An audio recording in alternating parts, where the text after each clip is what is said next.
رسید است کارش تلفن بازی روز بیگه میشه این تلفن بازی تلفن تمام مون تلفن تا ات با ما خونه داشته یا که با تلفن دا صحبت کنه سوختم او تلفن تا بکشتا گپ زنه چی میگوی همین کرد فقط همین لقیدن هم 24 ساعت می لقی همین گپ همین لقیدن ترم کناریکو مرده کناریکا اوسترا مرد همین او بالی گوشم میگیرد یکم روز میمونم گوشم تیج بگردم چی میگوی ما درباره سفینه درباره دختر مگپ زدنیم چیکار کرده سفینه اوخیامو پس مکتب بود میکنه اناس گوش که مرا مرده همسایه و فیش کرده ایستدن که کدام ثروتمنده دختر خودمون کلن میکنه خالی ثروتمند با گوش که مرده ما خودم ده معقوله میفورم با یک ثروتمند قدر شوم کی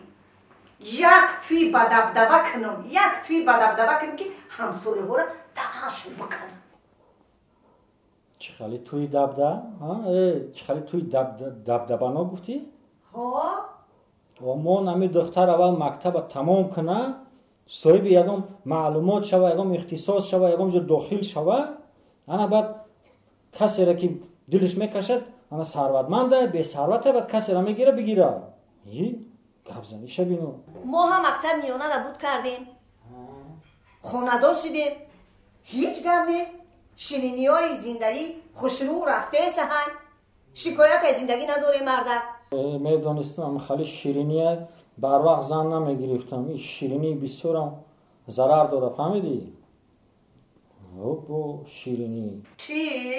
تو خودت یک زنه که معلومات اولی که نداری هر چی که دهن دامد بعد گفتن میگیری وازی ترقی کرده علم و تکنیک زمانه پیش رفته ساده همه چی کارتا کتی شده پول نیست دیگه کارتا کتی فهمی ترالبوس میدوری کارتا مگازین میدوری کارتا صورت دوره ما بود خالی خدچه می نویستیم کاغذک در روی میکردیم حوضی همش اس ام اس کردیم اس ام اس تلفن کتی روی می صورت هم با تلفن میگیرم ها زمانه ترقی کرده ایستادن تا اول روزی که تلفن اگر چی دختر دادی 24 ساعت دختر در درون تلفن کارش تلفن بازی خوددواری دیلم در خواست که یکم روز همین تلفن با ما چی بدبختی را میومد دهان شمال برای تو چی گفتم تا فکر کرده ساده ای؟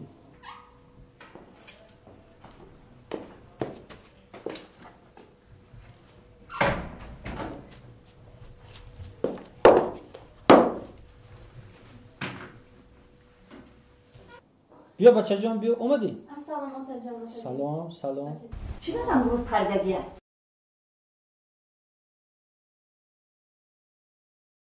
آتا جان من باید یک خبر رو با شما گویم چی گپ باشه کنی گپ زن؟ میدونی چی وای چه خیلی گویم یک جوان ما رو دوست داشته است چه خیلی جوان؟ نمیدونم نامش را الهام گفت هر روز ما رو در کوچه انتظار است و باز گفت که امروز به خونه‌تان برای شناس شدن به نزد شما می آمده است همین قدر با او میگویم چم اتم روزی نمیشوند گوش نمیکنند با فکرم می آمده است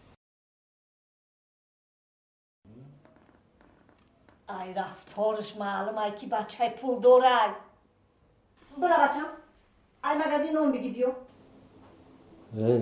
نه اومد تره چی گفتم حاضر نه اومد چی فهمونده ما حاضر با گوجات گوش کردی نه سروسی من نشه مردن سروسی من نشه یکون بچه خوشرویی خوشقده خوشقومت شاید به سفینه مقبول شده باشه سومدار باشه ها مردن ها بگو مردن خب برام در کشا کیه او با فکرم که همون جوانی گفتگی سفینه هست برام درک شوخی زنزل است کو سلام علیکم سلام علیکم اگر خطا نکنم ویله سلام وفا بله میبخشید نشناختم دخترتون برای اومدن من به شما نفهماند شما الهامی؟ انیخترش ایلهام کریمیویچ شما برای دختری من اومده؟ بله با فکرم دخترتان واقعی کارا همه رو فهماندگی است. باید گویم که تصمیم شما برای ما ضرور. ما نمیدونستیم چی گوییم. هیچ چیز نگوید، فقط شما راضیگیتان رو دید. تمام. چی؟ ما راضی نیستیم. برای چی؟ شما خانه گذاره؟ گذاره. من همین؟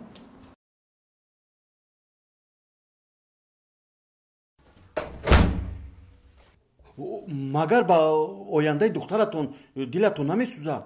و مگر نمیخواهید که وی آبروی شما رو بردارد؟ باور کنید چنین امتیاز به هر کس نصیب نمیشود. التماس راضی شوید. شما راضی شوید، من خودم شخصا او رو به ماشین آمده از پیش خانه‌تون گرفتم میبرم. نه شما خودتون چند ساله؟ 50 ساله. 50 ساله؟ یو توبه. دخترت گفت که یک جوان است کو؟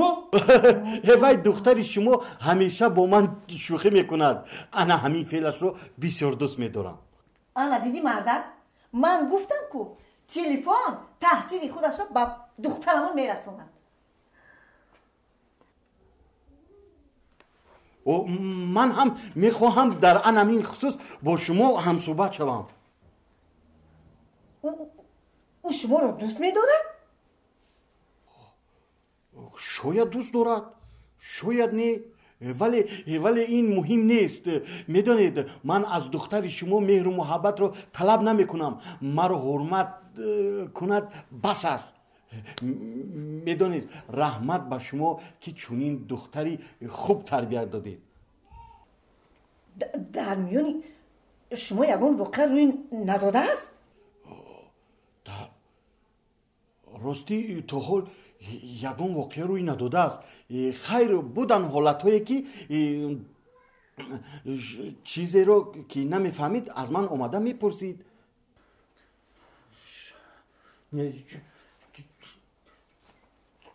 شما از کی باز همدیگر از کی باز میشناسید؟ از صنف نهمیش او رو میشناسم. هر روز پس از درسهایش مرا انتظار شده چیزی رو که نفهمد از من میپرسد. شما باشید با او میآموزاندید؟ همینطور؟ البته این وظیفه من است.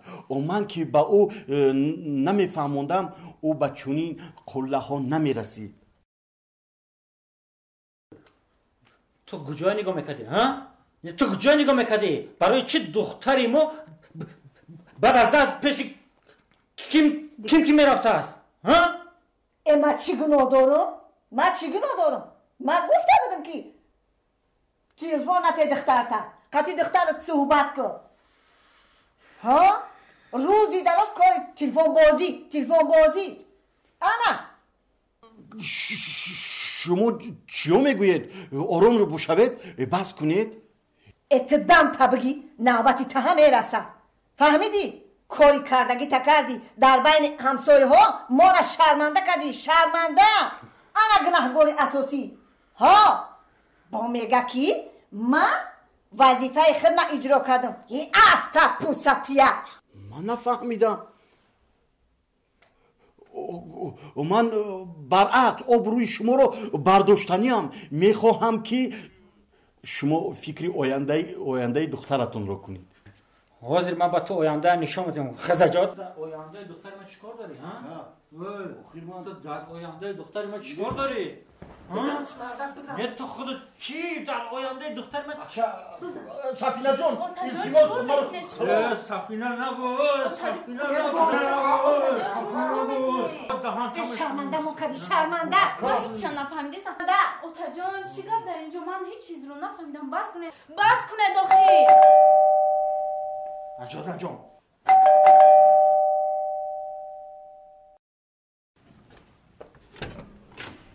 به روی تو تو خورشید جهان سوز مباد، هم بی تو چراغ عالم افروز مباد. با وصفی تو کس چو من بدآموز مباد، روزی که تو را نبینم آن روز مباد.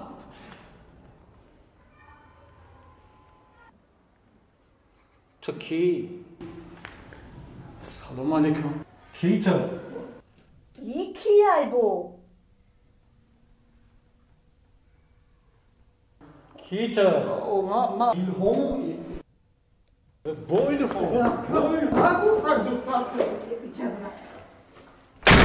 گوجا توفلی تکا گوجا تیز اینا تو کی خدا؟ نه تو کی؟ ما که گفتم که ایلهام ما ایلهام کدام ایلهام؟ اوخی سفینه گفت من سفینه. اوتا جان این همان جوانی گفتگیم ایلهام جان. اوخه ایلهام این کس کیا؟ این معلمی مکتب ایلهام جان کریمویچ.